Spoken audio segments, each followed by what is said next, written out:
তুই আমায় স্বর্গলোকে যতবারই বধ কর না কেন, এবার মরতে গিয়ে জাখেল দেখাবো না, সব কেঁদে কুল পাবি না। এই তুই থাম তো। যুগের পর যুগ ধরে তোর এই ধরনের আজে বাজে ডায়লগ শুনে শুনে না কানটা একেবারে পচে গেছে। এইবারে শুধু মুখে নয় রে, কাজে করে দেখাবো, বুঝলি? বুকের পাটা আছে আমার, তাই আগাম চ্যালেঞ্জ করে গেলাম, পারলে বাঁচিয়ে নিস নিজেকে। বাবা, মরতে রঘু ডাকাত হয়ে গেলি নাকি যে আগাম ভয় দেখিয়ে যাচ্ছিস? সে তুই আমায় যতই হেলাফেলা কর না কেন, সময় আসলে ঠিক দেখাবো আমার খেল। ঠিক আছে ঠিক আছে, যা দেখে বড় বড় বাতেলা না দিয়ে।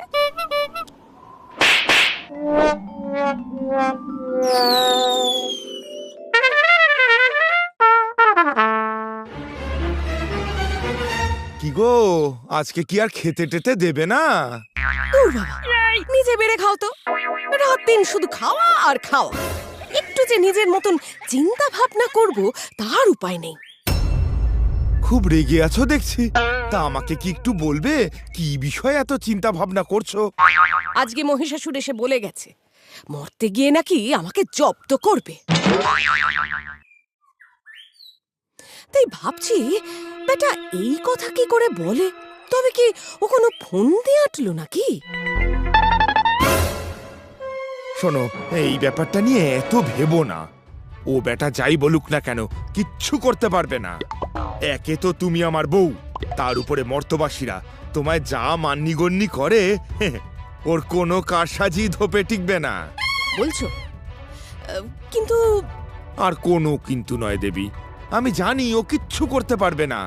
মহেশ্বরের কথাই হলো শেষ কথা, তুমি মিলিয়ে নিও।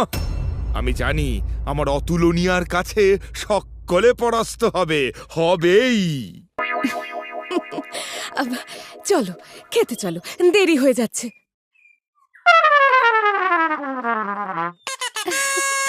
বাবা পারেও বটে।